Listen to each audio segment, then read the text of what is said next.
Rowdy ಶೀಟ್ರು ಅಂತ ಹೇಳ್ತಾರೆ. ಅವಾಗ ಜಡ್ಜ್ ಹೇಳ್ತಾರೆ, ನಿನ್ನನ್ನು ಗಲ್ಲಿಗೇರಿಸ್ತೇನೆ ಅಂತ ಹೇಳ್ತಾರೆ. ಗಲ್ಲಿಗೇರಿಸ್ತೇನೆ ಅಂತ ಹೇಳ್ತಾರೆ. ಅದಕ್ಕೆ ಹೇಳಿ, ಸೌಜನ್ಯ ಹೋರಾಟದಲ್ಲಿ ನಿರಂತರವಾಗಿ ತೊಡಗಿಸಿಕೊಂಡಂತಹ ಮಹೇಶ್ ಶೆಟ್ಟಿ ತಿಮ್ಮೋಡಿ ಅವರಿಗೆ ನಿನ್ನನ್ನು ಗಲ್ಲಿಗೇರಿಸ್ತೀನಿ ಅಂತ ಹೇಳ್ತಾರೆ. ಸಿಟ್ಟು ಬರುತ್ತೋ ಇಲ್ಲೋ?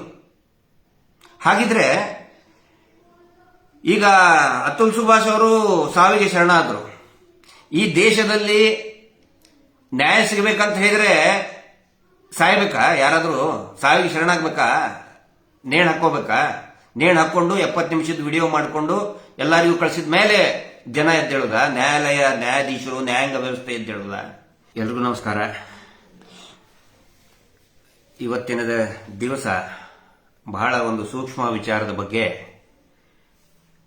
ಮಾತಾಡಬೇಕು ಅಂತ ಅನಿಸ್ತು. ಇಡೀ ರಾಜ್ಯಾದ್ಯಂತ, ದೇಶಾದ್ಯಂತ ಮತ್ತು ವಿಶ್ವದಾದ್ಯಂತ ಅತುಲ್ ಸುಭಾಷ್ ಅವರಿಗೆ ನ್ಯಾಯ ಸಿಗಬೇಕು, ಜಸ್ಟಿಸ್ ಫಾರ್ ಅತುಲ್ ಸುಭಾಷ್. ಅವರು ಕರೆ ಕೊಟ್ಟಂತಹ जस्टिस इज पेंडिंग। मेरा नाम अतुल सुभाष है। मैं तकरीबन 34 साल का हूँ। बेंगलोर में रहता हूँ। आज मैं सुसाइड कमिट करने जा रहा हूँ। ಅವರ ಹೆಂಡತಿಯಿಂದ ನಿರಂತರವಾಗಿ ಆ ಮನುಷ್ಯ 2 ವರ್ಷದಿಂದ ನಿರಂತರವಾಗಿ ಕಿರುಕುಳವನ್ನು ಅನುಭವಿಸ್ತಾನೆ.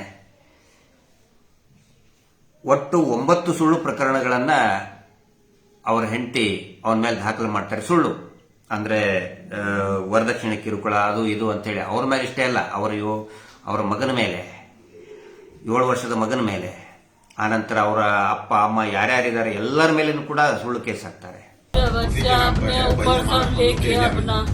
मेरा बच्चा मैं तक बात किया एक दिन पहले तक कुछ नहीं बताया।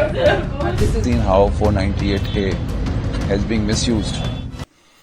ನಿರಂತರವಾಗಿ ಸಮನ್ಸು, ಅರೆಸ್ಟ್ ವಾರೆಂಟ್ ಜಾರಿ ಮಾಡ್ತಾನೆ ಇರ್ತಾರೆ. ಜೌನ್ಪುರ್ ಕೋರ್ಟ್, ಉತ್ತರ ಪ್ರದೇಶದ ಜೌನ್ಪುರ್ ನ್ಯಾಯಾಲಯದಿಂದ ಎಷ್ಟೇ ಪ್ರಯತ್ನ ಮಾಡಿದರೂ ಕೂಡ, ಎಷ್ಟೇ ಅವರು ಏನೋ ಕೌನ್ಸಿಲಿಂಗ್ ಮಾಡಿ ಸರಿಪಡಿಸ್ಕೊಂಡು ಹೋಗೋಣ ಸಂಸಾರ ಅಂತ ಹೇಳಿದ್ರು ಕೂಡ ಕೇಳೋದಿಲ್ಲ. ಅವರ ಮಗನ ನೋಡೋದಕ್ಕೆ, ಮಗನ ಮೇಲೆ ವಿಪರೀತ, ಸಹಜವಾಗಿ ತಂದೆಗೆ ಮಕ್ಕಳ ಮೇಲೆ ಪ್ರೀತಿ ಇದ್ದೇ ಇರ್ತದೆ. 30 ಲಕ್ಷ ರೂಪಾಯಿ ಒಂದ್ಸಾರಿ ಭೇಟಿಯಾಗೋದಕ್ಕೆ ಡಿಮಾಂಡ್ ಮಾಡ್ತಾರೆ. ಇದನ್ನೆಲ್ಲ ತಡ್ಕೊಳ್ಳಾರ್ದನೆ ಕೊನೆಗೆ ಕೋರ್ಟಲ್ಲಿ ಒಂದು ಘಟನೆ ನಡೀತದೆ. ಏನು ಅಂತ ಹೇಳಿದ್ರೆ, ಆ ಕೋರ್ಟಲ್ಲಿ ಅತುಲ್ ಸುಭಾಷ್ ಅವರು ಹೇಳ್ಕೊತಾರೆ, ನನಗೆ ಇಷ್ಟೊಂದು ಕಿರುಕುಳ ಆಗ್ತಾ ಇದೆ, ನಾನು ಆತ್ಮಹತ್ಯೆ ಮಾಡ್ಕೊಂಡು ನಾನು ಜೀವ ಬಿಡ್ತೀನಿ ಅಂತ ಹೇಳ್ತಾರೆ, ಸಾವಿಗೆ ಶರಣಾಗ್ತೀನಿ ಅಂತ ಹೇಳ್ತಾರೆ. ಅವಾಗ ಆಯ್ತು ನೀನು ಸತ್ತು ಹೋಗು, ನೀನು ಸಾಯಿ ಅಂತ ಹೇಳ್ತಾಳೆ. ಅವಾಗ ನ್ಯಾಯಾಧೀಶನು ಕೂಡ, ಮಹಿಳಾ ನ್ಯಾಯಾಧೀಶರು ಘಘೈಸಿ ನಗ್ತಾರೆ. ಅದು ಅತುಲ್ ಸುಭಾಷ್ ಅವರಿಗೆ ಬಹಳ ಮನಸ್ಸಿಗೆ ಬೇಜಾರಾಗುತ್ತೆ, ಮಾನಸಿಕವಾಗಿ ಹಿಂಸೆ ಆಗುತ್ತೆ. ನಾನು ಈ ದೇಶದ ನ್ಯಾಯಾಲಯದ ಮುಂದೆ ಬಂದಿದ್ದೀನಿ, ಈ ದೇಶದ ನ್ಯಾಯಾಂಗ ವ್ಯವಸ್ಥೆನೇ ನನ್ನನ್ನು ಘಘೈಸಿ ನಗ್ತಾ ಇದೆ, ಇಲ್ಲೇನೇ ನನಗೆ ನ್ಯಾಯ ಸಿಗ್ತಾ ಇಲ್ಲಲ್ಲ, ಇನ್ನು ನಾನು ಏನು ಮಾಡಲಿ ಅಂತ ಹೇಳಿ ತೀರಾ ವಿಮುಖರಾಗ್ತಾರೆ, ಖಿನ್ನರಾಗ್ತಾರೆ. ಯಾವುದೇ ದಾರಿನೂ ಕೂಡ ಕಾಣೋದಿಲ್ಲ ಅವ್ರಿಗೆ. ಯಾಕಂತ ಹೇಳಿದ್ರೆ ಜನಸಾಮಾನ್ಯರಿಗೆ ಕೊನೆಯ ಆಸೆ ಇರೋದು ನ್ಯಾಯದ ಬಗ್ಗೆ. ಪೊಲೀಸ್ ಸ್ಟೇಷನ್ ಅಲ್ಲಿ ಹಿಂಸೆ ಇದು ಮಾಡಲ್ಲ, ಪ್ರಭಾವಿಗಳು ಇರ್ತಾರೆ, ಅದು ಸರಿ.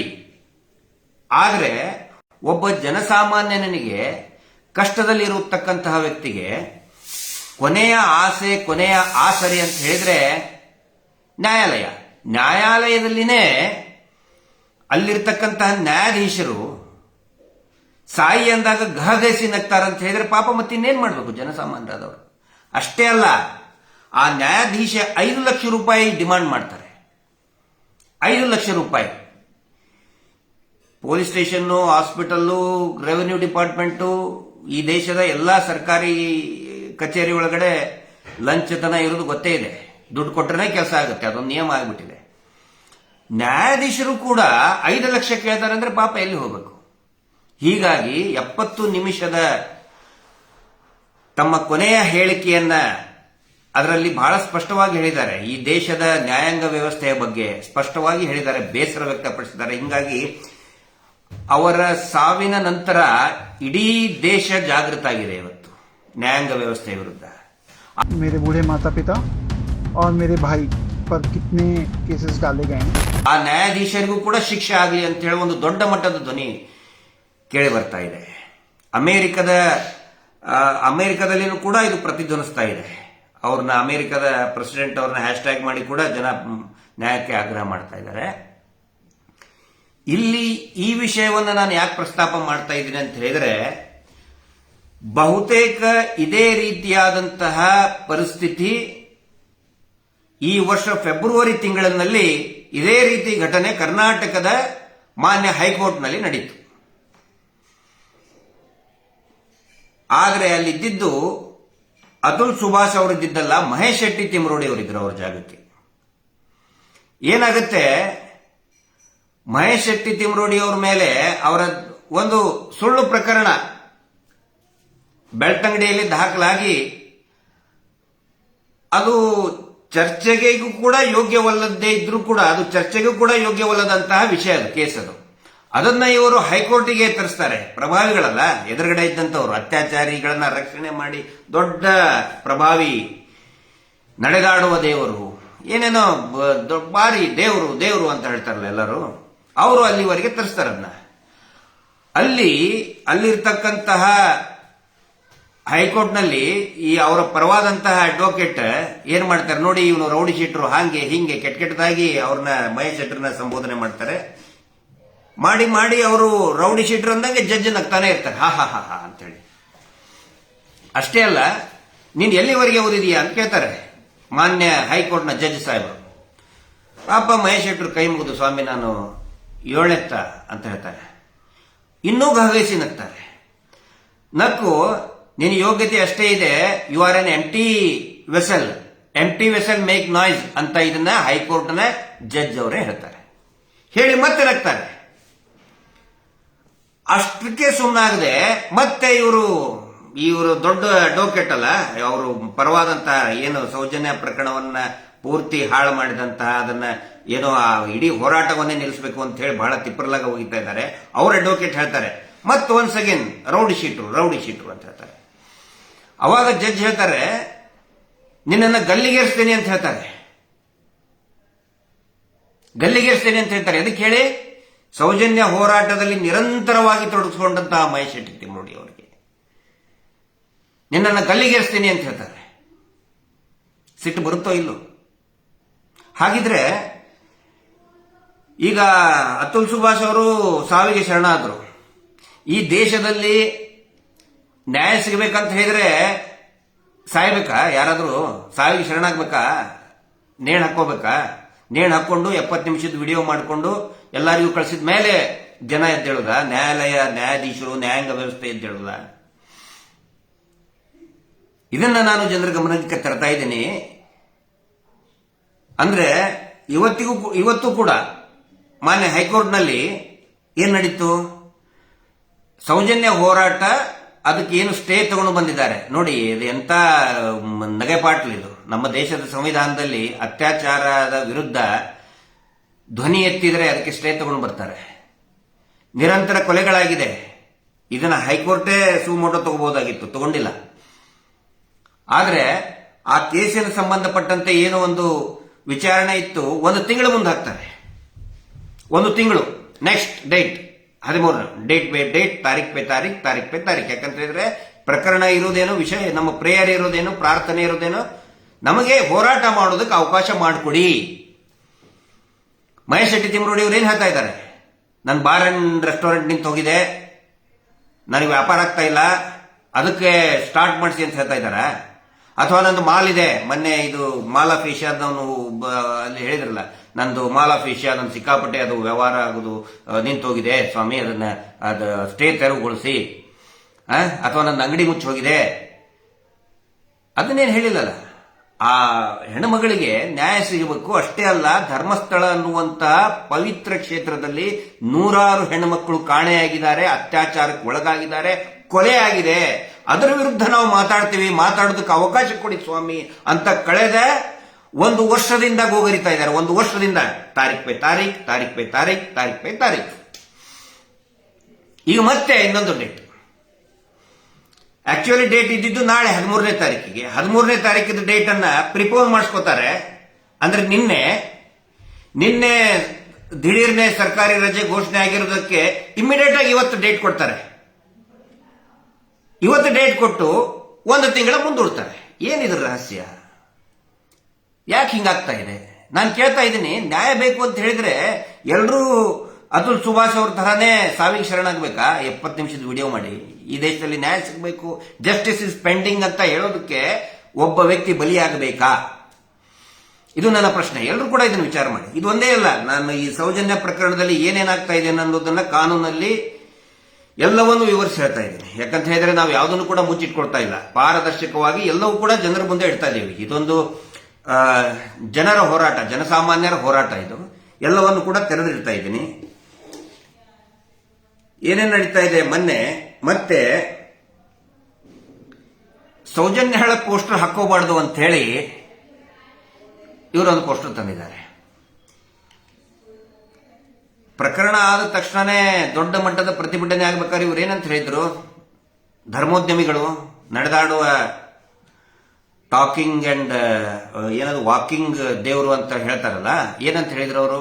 ನಾನೇ ಹೇಳಿದ್ದೆ ಹೋಮ್ ಮಿನಿಸ್ಟರ್ಗೆ ಹೇಳಿ ತನಿಖೆ ಮಾಡಿಸೋದಕ್ಕೆ. ಮತ್ತೆ ಈಗ ನೀವು ಸೌಜನ್ಯ ಪೋಸ್ಟರೇ ಹಾಕೋಬಾರ್ದು ಅಂತ ಹೇಳಿ ಯಾಕಪ್ಪ ನೀವು ಆದೇಶ ತಗೊಂಡು ಬರ್ತಾ ಇದ್ದೀರಿ? ಅದು ಹೈಕೋರ್ಟ್ ಆರ್ಡರ್ ಆಗಿದೆ. ಯಾರು ಕೂಡ ಏನೋ ಪೋಸ್ಟರ್ ಹಾಕ್ಬೇಕಂದ್ರೆ ಪರ್ಮಿಷನ್ ತಗೋಬೇಕು. That is high court supreme court order ಮೇಲೆ ಮಾಡಿದ್ದಾರೆ. ಪರ್ಮಿಷನ್ ತಗೊಂಡು ಹಾಕೋಬಹುದು ಅಂತಿದೆ. ಆದ್ರೆ ಅದನ್ನೂ ಮಾಡಬಾರದು ಅಂತ ಹೇಳಿ ನೀವು ಹೇಳಿದಿರಿ. ಆದ್ರೆ ವಿತ್ ಪರ್ಮಿಷನ್ ಸೌಜನ್ಯ ಪೋಸ್ಟರ್ ಹಾಕೋದಕ್ಕೆ, ಫೋಟೋ ಹಾಕೋದಕ್ಕೆ ಅನುಮತಿ ಇದೆ. ಆದ್ರೆ ನೀವೇನು ಮಿಸ್ಲೀಡ್ ಮಾಡ್ತಾ ಇದ್ದೀರಿ? ಅದನ್ನು ತಗೊಂಡು ಎಲ್ಲಾ ಸರ್ಕಾರಿ ಆಫೀಸ್ಗೆ, ರಾಜ್ಯದ ಎಲ್ಲಾ ಏನು ಗ್ರಾಮ ಪಂಚಾಯಿತಿ, ಪಟ್ಟಣ ಪಂಚಾಯಿತಿ, ಮುನ್ಸಿಪಲ್ ಕಾರ್ಪೊರೇಷನ್, ಮಹಾನಗರ ಪಾಲಿಕೆಗೆ ಒಂದು ಕಳಿಸ್ತಾ ಇದ್ದೀರಿ. ಯಾಕಂತ ಹೇಳಿದ್ರೆ ಯಾರು ಸೌಜನ್ಯ ಪೋಸ್ಟರ್ ಹಾಕೋಬಾರ್ದು. ಯಾಕೆ ನಿಮಗೆ ಹೊಟ್ಟೆ ಕಡಿತಾ ಇದೆ? ನಾವೇ ನಿಮ್ ಫೋಟೋ ಹಾಕಿಲ್ವಲ್ಲ. ನಿಮ್ ಫೋಟೋ ಹಾಕಿದ್ರೆ ನಿಮ್ಗೆ ನಾಚಿಕೆ ಮರ್ಯಾದೆ. ನನಗೆ ನೋಡ್ರಿ, ನನ್ನ ಫೋಟೋ ಹಾಕಿದ್ದಾರೆ, ನನಗೆ ನಾಚಿಕೆ ಆಗ್ತಾ ಇದೆ, ನನ್ನ ಮರ್ಯಾದೆ ಹೋಗ್ತಾ ಇದೆ, ನನ್ನ ಫೋಟೋ ಹಾಕಬೇಡಿ, ನನ್ನ ಮುಂಡಾಸು ನಂದು, ನನ್ನ ತಮ್ಮಂದು, ನನ್ನ ತಮ್ಮನ ಮಕ್ಕಳದು, ರೇಪಿಸ್ಟ್ಗಳದು ಫೋಟೋ ಹಾಕೋಬೇಡಿ ಅಂತ ಹೇಳಿದ್ರೆ ಆಯ್ತಪ್ಪ. ಸೌಜನ್ಯ ಏನ್ ಮಾಡಿದಾಳೆ ನಿಮಗೆ? Soujanya justice for Soujanya photo poster ಹಾಕಿದ್ರೆ ನಿಮಗೆ ಯಾಕೆ ಹೊಟ್ಟೆ ಕಡಿತಾ ಇದೆ? ನಿಮಗೆ ಯಾಕೆ ಬೆಂಕಿ ಹತ್ಕೊಳ್ತಾ ಇದೆ? ಅದನ್ನು ಕೂಡ ಹೈಕೋರ್ಟಿನ ತರ ಮಾಡಿಸೋದು ನೀವು. ಇದು ನಾನು ಸಾರ್ವಜನಿಕರ ಗಮನಕ್ಕೆ, ಈ ನ್ಯಾಯಾಂಗ ವ್ಯವಸ್ಥೆ ಗಮನಕ್ಕೆ ತರ್ತಾ ಇದ್ದೀನಿ. ಆನಂತರ ಆನೆ ಮಾವುತನ ಕೇಸ್ ಪ್ರಕರಣ ಹೈಕೋರ್ಟ್ ಅಲ್ಲಿ ಬಂದು 3 ತಿಂಗಳಾಯ್ತು. ಇವತ್ತಿನವರೆಗೂ ಕೂಡ ನೀವು ಸರಿಯಾಗಿ ಡೇಟ್ ಕೊಡ್ತಾ ಇಲ್ಲ ಮಾನ್ಯ ಹೈಕೋರ್ಟ್. ಯಾಕೆ? ನಮ್ಗೆ ಸಂಶಯ ಬರಲ್ವಾ? ಬರ್ತ ತಾನೆ. 3 ತಿಂಗಳಾಯ್ತು. ದಸರಾ ವೆಕೇಶನ್ ಆದ ತಕ್ಷಣನೇ ಕೊಡ್ತೀವಿ ಅಂತ ಹೇಳಿದ್ರು. ದಸರಾ ವೆಕೇಶನ್ ಆಗಿ, ದೀಪಾವಳಿ ವೆಕೇಶನ್ ಆಗಿ, ಈಗ ಮತ್ತೆ new year vacation, December vacation, Christmas vacation ಬಂತು. ಸಂಶಯ ಬರಲ್ವಾ ನಮಗೆ? ಆನೆ ಮಾವುತನ ಡಬಲ್ ಮರ್ಡರ್ ಕೇಸ್ನಲ್ಲಿ ಯಾರ್ದಿದೆ? ಇದೇ ಅಣ್ಣ ತಮ್ಮಂದರು, ಏನು ಧರ್ಮೋದ್ಯಮಿಗಳು, ದೇವರು, ಧರ್ಮಸ್ಥಳದ ದೇವರು, ಸುಪ್ರೀಂ ವೆರಿ ಪವರ್ಫುಲ್ ಅಂತ ಇರ್ತಾರಲ್ಲ, ಅವರು ಅವರ ತಮ್ಮನ ಹೆಸರೇ ಇರುವುದು. ಅದರ ಬಗ್ಗೆ ಮರು ತನಿಖೆ ಮಾಡಿ, ಅಂದ್ರೆ ಸಿ ರಿಪೋರ್ಟ್ ಇದ್ದದ್ದನ್ನ ರೀಇನ್ವೆಸ್ಟಿಗೇಷನ್ ಮಾಡಿ ಅಂತ ಹೇಳಿದ್ದನ್ನ ಟೈಮ್ ಕೊಡ್ತಾನೆ ಇದೆ. ಯಾಕೆ ಆನೆ ಮಾವತನ ಮಗ 70 ನಿಮಿಷದ ವಿಡಿಯೋ ಮಾಡಿ ಸಾವಿಗೆ ಶರಣಾಗ್ಬೇಕಾ? ಆತ್ಮಹತ್ಯೆ ನೇಣು ಹಾಕೋಬೇಕಾ? ನನ್ನ ತಂದೆ ಮತ್ತೆ ನನ್ನ ಚಿಕ್ಕಮ್ಮ ಬರ್ಬರವಾಗಿ ಹತ್ಯೆಯಾಗಿ 12 ವರ್ಷ ಆಯಿತು. Justice is pending, Atul Subhash ಅವರು ಬರ್ದಂಗೆ ಮಾಡಬೇಕಾ? ಅವಾಗಲೇ ಎಚ್ಚೆತ್ಕೊಳ್ತೀರಾ ನೀವು? ಇದನ್ನ ನಾನು ಕೇಳ್ತಾ ಇದ್ದೀನಿ. ಆನಂತರ ಬಹಳ ಗಂಭೀರ ಮತ್ತು ಸೂಕ್ಷ್ಮವಾಗಿ ಇದು ಕೂಡ ಏನಂತ ಹೇಳಿದ್ರೆ, ಮೊನ್ನೆ ನಾನು ಕಳೆದ ಒಂದು 4-5 ದಿನದ ಹಿಂದೆ ಇವರು ಪೊಲೀಸ್ ಸ್ಟೇಷನ್ಗೆ ಕಿಟ್ ಕೊಡ್ತಾ ಇದ್ದಾರೆ. ರಾಜ್ಯದ ಎಲ್ಲಾ ಪೊಲೀಸ್ ಸ್ಟೇಷನ್ಗೆ ಪೊಲೀಸರ ಮನವೊಲಿಸೋದಕ್ಕೆ ಲಂಚದ ರೂಪದಲ್ಲಿ, ಮತ್ತೆ ಪತ್ರಕರ್ತರಿಗೂ ಕೂಡ ಕಿಟ್ ಕೊಡ್ತಾ ಇದ್ದಾರೆ ಅಂತ ಹೇಳಿದ್ದೆ. ಸಾಕಷ್ಟು ಪತ್ರಿಕೆಯಲ್ಲಿ ಕೂಡ ಅಂದ್ರೆ ಅವರು ಕಿಟ್ ಹಂಚೋದನ್ನ ಬಂದಿದೆ. ನಾವು ಮಾತಾಡಿದ್ದಲ್ಲ, ನಾವು ಮಾತಾಡಿದ್ ಬರಲ್ಲ ಪೇಪರಲ್ಲಿ.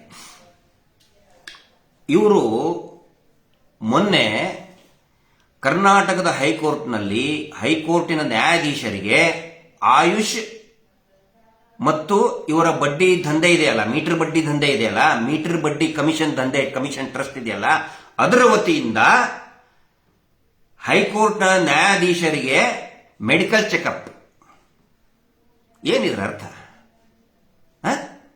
ಅಲ್ಲರಿ, ಅವ್ರ ಮೇಲೆ ಆ ಮೀಟರ್ ಬಡ್ಡಿ ಮಾಡೋ ದಂಧೆ ಸಂಘದ ಮೇಲೆ 334 ಪ್ರಕರಣಗಳಿದೆ. ಬೇರೆ ಬೇರೆ ಈ ಏನೋ ಲ್ಯಾಂಡ್ ಎನ್ಕ್ರೋಚ್ಮೆಂಟ್ ಇರಬಹುದು, ದಲಿತರ ಭೂಮಿ ವಶ ಮಾಡ್ಕೊಂಡಿರಬಹುದು, ಫ್ರಾಡ್ ಕೇಸ್ ಇರಬಹುದು, ವಿವಿಧ ರೀತಿಯಾದ ನಂತರ ಯಾವುದು DC ಎದುರುಗಡೆ, ಎಕ್ಸಿಕ್ಯೂಟಿವ್ ಮ್ಯಾಜಿಸ್ಟ್ರೇಟ್, ತಹಶೀಲ್ದಾರ್ ಎದುರುಗಡೆ, ಪುತ್ತೂರು AC ಅವರು ಇದರಲ್ಲಿ ಎಲ್ಲಾ ಪೆಂಡಿಂಗ್ ಇದೆ ಕೇಸು. ಆನಂತರ ಮೊನ್ನೆ ಇದು ಆನೆ ಮಾವುತನ ಪ್ರಕರಣದಲ್ಲಿ ಇದ್ದಿದ್ದು ಇವರೇ ಆರೋಪಿಗಳು, ಇವರ ಹೆಸರ ಮೇಲೇನೆ ಕಂಪ್ಲೇಂಟ್ ಬರೆದಿದ್ದಾರೆ. ಇಡೀ ರಾಜ್ಯದಲ್ಲಿ ನಿರಂತರವಾಗಿ ಆತ್ಮಹತ್ಯೆ ಮಾಡ್ಕೊತಾ ಇದ್ದಾರೆ. ಮೊನ್ನೆ ಒಂದು ಕೇಳಿದ್ರೆ ಮೈಯೆಲ್ಲ ಪೂರ್ತಿ ನಮ್ದು ಏನೋ ಬೆಂಕಿ ಆಗುತ್ತೆ. ಪಾಪ ಹೆಣ್ಮಗಳು ಹೇಳ್ತಾಳೆ, ಯಾವುದು ವಿಜಯನಗರ ಜಿಲ್ಲೆಯಲ್ಲಿ ಆಡು ಮಾರಿ ಮೇಕೆಯನ್ನ ಮಾರಿ ಸಾಲ ಕಟ್ಟಿದೀವಿ ಸರ್, ಎತ್ತು ಮಾರಿ ಸಾಲ ಕಟ್ಟಿದೀವಿ ಸರ್, ಬಿಡ್ಲಿಲ್ಲ ಇವರು. ಮದುವೆ ಮಾಡ್ತೀವಿ ಅಂತ ಹೇಳಿದ್ರೆ ಮದುವೆಗೂ ಕೂಡ ಅಡ್ಡ ಬರ್ತೀವಿ, ಮದುವೆ ನಡಿಬೇಕಾದ್ರೆ ನಡು ಬಂದು ಜಗಳ ತೆಗಿತೀವಿ ಅಂತ ಹೇಳಿದ್ರಂತೆ ನೀಚರು ಇವರು. ಬಡ್ಡಿ ಸಂಘದವರು, ಧರ್ಮಸ್ಥಳದ ಹೆಸರಿನ ಬಡ್ಡಿ ಸಂಘದವರು. ಎಷ್ಟು ಜನ ಆತ್ಮಹತ್ಯೆ ಮಾಡ್ಕೊಂಡಿದ್ದಾರೆ. FIR ಕೂಡ ಆಗಿದೆ. SKDRDP ಅವ್ರ ಸಂಘದ ಮೇಲೆನೆ FIR ಆಗಿದೆ. ಮಳವಳ್ಳಿಯಲ್ಲಿ ಆಯಿತು, ಶೃಂಗೇರಿಯಲ್ಲಿ ಆಗಿದೆ. ಇನ್ನೂ ಅನೇಕ ಕಡೆ ಆತ್ಮಹತ್ಯೆ ಮಾಡ್ಕೊಳ್ತಾನೆ ಇದ್ದಾರೆ. ರಾಜ್ಯದಲ್ಲಿ ಒಂದಿಲ್ಲ ಒಂದು ಕಡೆ ಪ್ರತಿಭಟನೆ ನಡೀತಾ ಇದೆ. ಆ ಸಂಘದ ಕಡೆಯಿಂದ ರಾಜ್ಯದ ಹೈಕೋರ್ಟ್ ನ್ಯಾಯಾಧೀಶರು ಮೆಡಿಕಲ್ ಚೆಕಪ್ ಮಾಡಿಸ್ಕೊತಾರೆ. ಏನಿದ್ರ ಅರ್ಥ? ಪ್ರಶ್ನೆ ಮಾಡಬಾರ್ದ? ನಾನು ನ್ಯಾಯಾಂಗ ವ್ಯವಸ್ಥೆಯಿಂದ ಉಂಟಾಗ್ತಾ ಇರುವಂತಹ ಸಂಶಯಗಳನ್ನ ನಾನು ಎತ್ತಿ ಹಿಡಿತಾ ಇದ್ದೀನಿ. ಅದರ ಮೇಲೆ ನಾನು ಸಂಶಯ ವ್ಯಕ್ತಪಡಿಸ್ತಾ ಇದ್ದೀನಿ. ಅದು ನನ್ನ ಹಕ್ಕು. ಯಾಕಂದ್ರೆ ಈ ನ್ಯಾಯಾಂಗ ವ್ಯವಸ್ಥೆ ಏನು ಸಂವಿಧಾನಕ್ಕಿಂತ ದೊಡ್ಡದು ಏನಲ್ಲ. ನ್ಯಾಯಾಂಗ ವ್ಯವಸ್ಥೆಯಲ್ಲಿ ಯಾರಾದರೂ ಕೂಡ ಲಂಚ ತಗೊಂಡ್ರು ಬೇಕು ಅಂತಲೇ ಪ್ರಭಾವಿಗಳ ಪರವಾಗಿ ನಡ್ಕೊಳ್ತಾ ಇದ್ರೆ ಅದನ್ನು ಪ್ರಶ್ನೆ ಮಾಡಬಾರ್ದು ಅಂತ ಎಲ್ಲೂ ಕೂಡ ಹೇಳಿಲ್ಲ. ಈ ದೇಶದ ಕಾನೂನು ಮಾಡಿದ್ದು ಜನಸಾಮಾನ್ಯರ ಸಲುವಾಗಿನೇ ಹೊರತು, ಈ ದೇಶದ ಪ್ರಜೆಗಳ ಸಲುವಾಗಿನೇ ಹೊರತು, ಅವನಿಗೆ ಶ್ರೀಮಂತರ ಇರಲಿ ಬಡವಿರಲಿ ಯಾವುದೇ ಜಾತಿ ಇರಲಿ ಅವ್ರ ಸಲುವಾಗಿ ಮಾಡಿದ್ದೇ ಹೊರತು ನ್ಯಾಯಾಧೀಶರ ಸಲುವಾಗಿ ಅಡ್ವೊಕೇಟ್ಗಳ ಸಲುವಾಗಿ ಕಾನೂನು ಮಾಡಿಲ್ಲ. ಇದನ್ನು ಸ್ವತಃ ಸುಪ್ರೀಂ ಕೋರ್ಟ್ ಹೇಳಿದೆ. ಇವತ್ತು ಮತ್ತೆ ಸೌಜನ್ಯ ಹೋರಾಟ ಅದರ ಮೇಲಿರುವಂತಹ ಸ್ಟೇ ವೇಕೇಟ್ ಮಾಡಿ ಅಂತ ಹೇಳಿದ್ರೆ ಮತ್ತೆ ಒಂದು ತಿಂಗಳು ತಾರೀಖ್ ಪೇ ತಾರೀಖ್ ಅದೇ ಮಹೇಶ್ ಶೆಟ್ಟರ್ ಮೇಲೆ ಇರುವಂತಹ ಕೇಸ್ ಪ್ರತಿ ವಾರ ಅಲಿಸ್ತಾ ಇದ್ದೀರಲ್ರಿ ನೀವು ಅವ್ರನ್ನ. ಎಂತ ಕಾನೂನು ಅಂದ್ರೆ ಮಹೇಶ್ ಶೆಟ್ಟರಿಗೆ ಒಂದು ಕಾನೂನು, ಈ ಧರ್ಮೋದ್ಯಮಿಗೊಂದು ಕಾನೂನ, ಅತ್ಯಾಚಾರಿಗಳನ್ನ ರಕ್ಷಣೆ ಮಾಡುವವರಿಗೊಂದು ಕಾನೂನು, ಅತ್ಯಾಚಾರದ ವಿರುದ್ಧ ಹೋರಾಟ ಮಾಡುವವರಿಗೊಂದು ಕಾನೂನ. ಮಹೇಶ್ ಶೆಟ್ಟರಿಗೆ ಪ್ರತಿ ವಾರನೂ ಕೂಡ ಡೇಟ್ ಕೊಡ್ತಾನೆ ಇದ್ದೀರಲ್ಲ, ಪ್ರತಿ ವಾರ ಡೇಟ್ ಕೊಡ್ತಾನೆ ಇದ್ದೀರಲ್ಲ ನೀವು. ಆ ಅತುಲ್ ಸುಭಾಷ್ಗೂ ಕೂಡ ಹಾಗೆ ಮಾಡಿದ್ರು. 2-3 ದಿನಕ್ಕೊಮ್ಮೆ ಸಮನ್ಸ್ ಕಳಿಸೋದು, ವಾರಂಟ್ ಕಳಿಸೋದು. ಅಲ್ರಿ, ಏನ್ ಮಹೇಶ್ ಶೆಟ್ಟರ್ ಏನ್ ತಪ್ಪು ಮಾಡಿದ್ದಾರೆ? ಅವ ಅತುಲ್ ಸುಭಾಷ್ ಏನ್ ತಪ್ಪು ಮಾಡಿದ್ದ? ಮಿಸ್ಯೂಸ್ ಆಫ್ ಲಾ ಅಲ್ವಾ ಇದು? ಮಿಸ್ಯೂಸ್ ಆಫ್ ಆಕ್ಟ್ ಅಲ್ವಾ ಇದು? ಈ ದೇಶದ ನ್ಯಾಯಾಂಗ ವ್ಯವಸ್ಥೆಗೆ ಇದು ಅರ್ಥ ಆಗಲ್ವಾ? ಒಟ್ಟು 12 ಕೇಸ್ಗಳನ್ನು ಹಾಕಿದ್ರಿ ನೀವು ಮಹೇಶ್ ಶೆಟ್ಟರ್ ಮೇಲೆ. ಸುಳ್ಳು, ಎಲ್ಲ ಫೇಕ್ ಕೇಸಸ್, ಎಲ್ಲ ಫೇಕ್ ಸುಳ್ಳು ಬೋಗಸ್ ಕೇಸ್. ಬೆಳಗಾವಿ, ಸೌದತ್ತಿಯಲ್ಲಿ ಇನ್ಸ್ಟಿಟ್ಯೂಟ್ ಇದೆಯಾ? ಅವ್ರಿಗೆ ಮಹೇಶ್ ಶೆಟ್ಟರ್ ಗೊತ್ತಿದೆಯಾ? ಧಾರವಾಡ, ಹಾಸನ, ಸಕಲೇಶ್ಪುರ, ಶಿರಾ, ತುಮಕೂರು, ಬೆಳಗಾವಿ, ಮಹೇಶ್ ಶೆಟ್ಟರ್ ಏನು ಹೋಗಿದ್ರ ಅಲ್ಲಿ? ಎಲ್ಲ ಫೇಕ್ ಕೇಸ್. ಬರೀ ಫೇಕ್ ಕೇಸ್ ರಿಜಿಸ್ಟರ್ ಮಾಡೋದು ಒಂದೇ ಅಲ್ಲ, ಪ್ರತಿ ವಾರ ಬರಲೇಬೇಕು. ಅದಕ್ಕೆ ನಾವು ನಿರ್ಧಾರ ಮಾಡಿದೀವಿ, ಅರೆಸ್ಟ್ ಆಗ್ತೀವಿ. ನಾವು ಇನ್ಮೇಲೆ ಸಾಮೂಹಿಕವಾಗಿ ಅರೆಸ್ಟ್ ಮಾಡ್ತೀವಿ. ಎಲ್ಲಾರನ್ನು ಕೂಡ ನಾವು ಅರೆಸ್ಟ್ ಆಗ್ತೀವಿ. ನೋಡೋಣ. ಅಲ್ಲ, ಇದಕ್ಕೆ ಒಂದು ಅರ್ಥ ಇದೆಯಾ?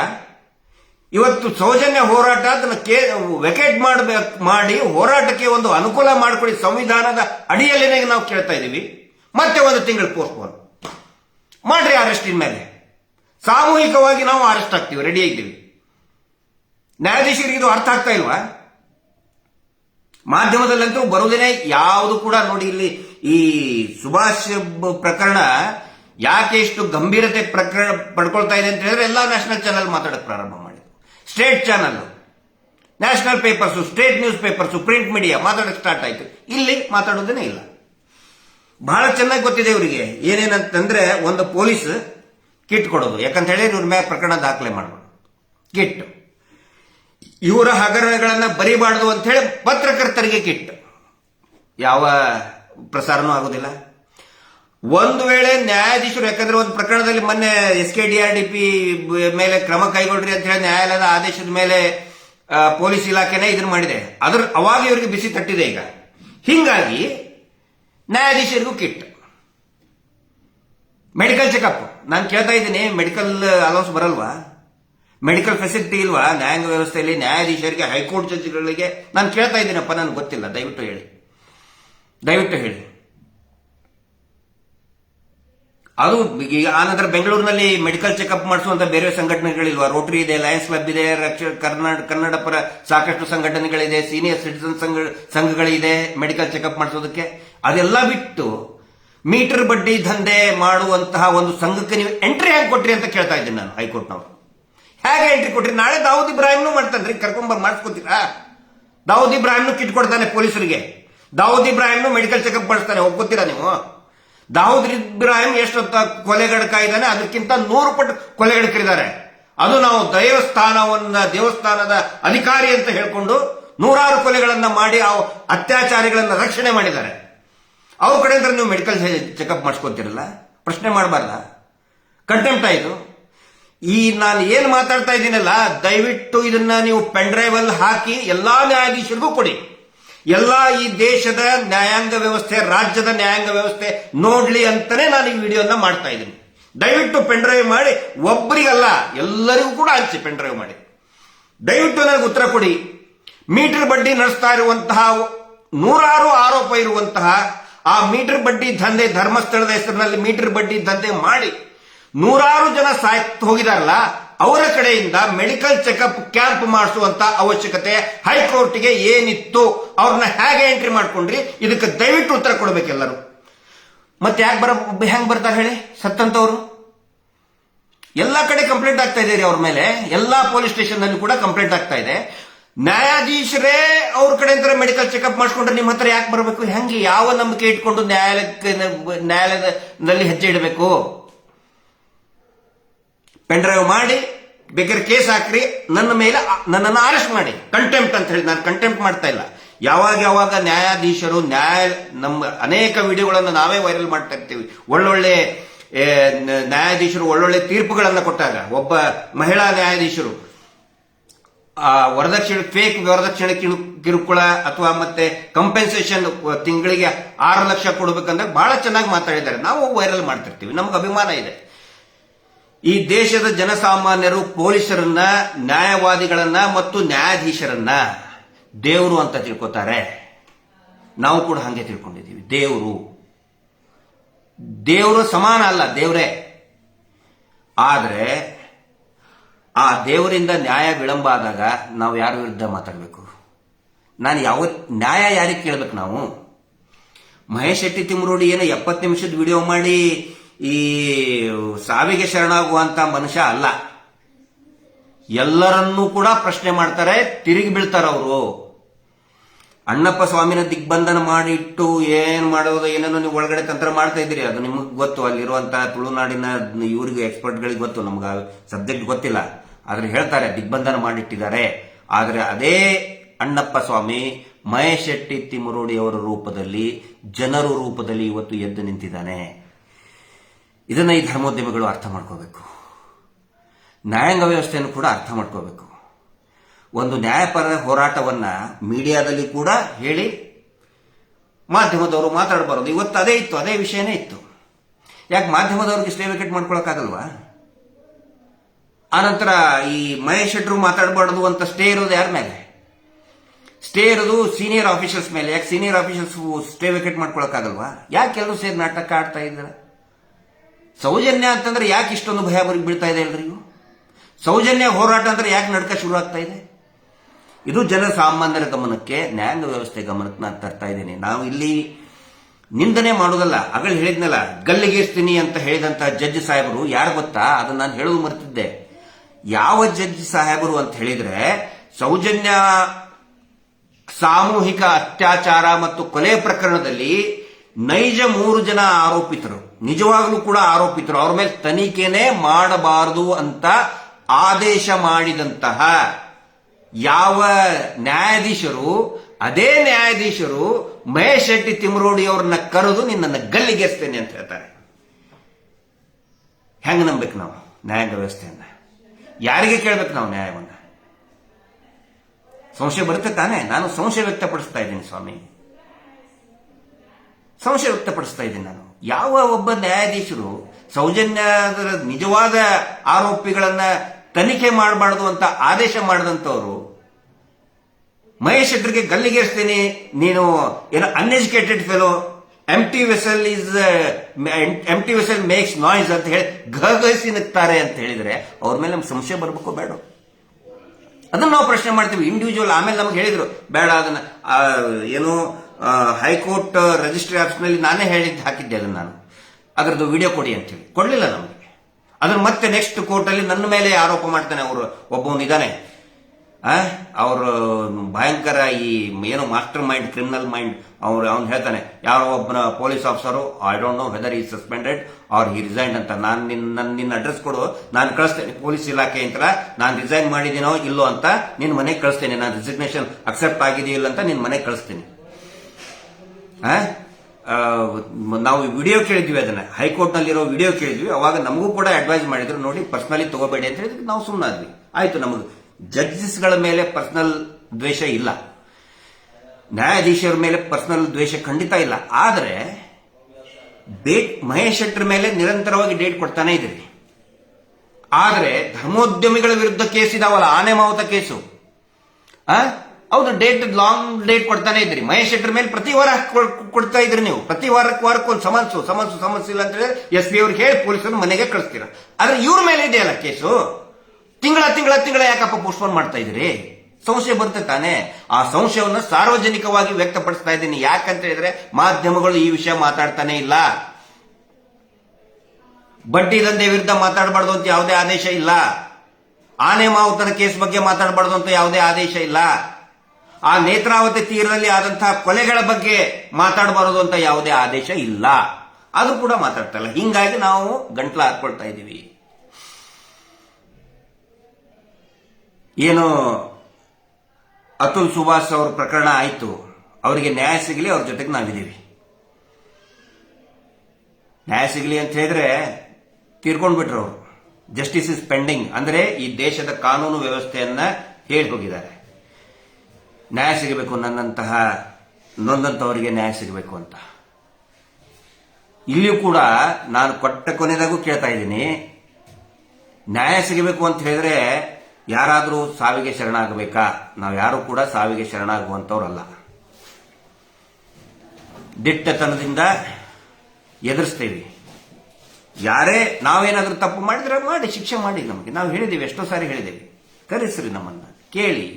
ಏನಾದ್ರೂ ಏನು ಸಾಕ್ಷಿ ಹೇಳ್ತಾರೆ, ಹೈಕೋರ್ಟ್ನಲ್ಲಿ ಯಾಕೆ ಕೊಡಲಿಲ್ಲ? ಹೈಕೋರ್ಟ್ನಲ್ಲಿ ಕೊಡುವಂತ ಆ ಪ್ರಕರಣದ ಬಗ್ಗೆ ವಿಚಾರಣೆ ಇದ್ದಿದ್ದಿಲ್ಲ.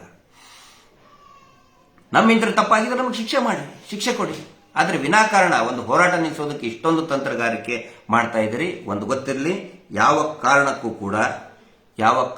ಕೂಡ ಈ ಹೋರಾಟ ನಿಲ್ಲುವುದಿಲ್ಲ. ಯಾವ ಕಾರಣಕ್ಕೂ ಕೂಡ ಇಂತಲ್ಲಿ ಹೆದರ್ಕೊಂಡು, ಅರೆಸ್ಟ್ ಮಾಡೋದಕ್ಕೆ ಹೆದರ್ಕೊಂಡು, ಅಥವಾ ಇನ್ನೇನೋ ಕಿರುಕುಳ ಆಗ್ತದೆ ಅಂತ ಹೆದರ್ಕೊಂಡು ಸಾವಿಗೆ ಶರಣಾಗುವಂತವ್ರು ಯಾರೂ ಇಲ್ಲ. ಇದನ್ನ ಜನಸಾಮಾನ್ಯರ ಗಮನಕ್ಕೆ, ಈ ನ್ಯಾಯಾಂಗದ ವ್ಯವಸ್ಥೆ ಗಮನಕ್ಕೆ, ಪೊಲೀಸ್ ಇಲಾಖೆ ಗಮನಕ್ಕೆ ನಾನು ತರ್ತಾ ಇದ್ದೀನಿ. ಅತ್ಯಂತ ಹೆಮ್ಮೆಯಿಂದ, ಅತ್ಯಂತ ಸ್ವಾಭಿಮಾನದಿಂದ ಇಡೀ ವ್ಯವಸ್ಥೆ ಗಮನಕ್ಕೆ ನಾನು ತರ್ತಾ ಇದ್ದೀನಿ. ನ್ಯಾಯಾಂಗ ವ್ಯವಸ್ಥೆಯನ್ನು ಕೂಡ ಅರ್ಥ ಮಾಡ್ಕೋಬೇಕು, ನ್ಯಾಯಾಧೀಶರು ಅರ್ಥ ಮಾಡ್ಕೋಬೇಕು.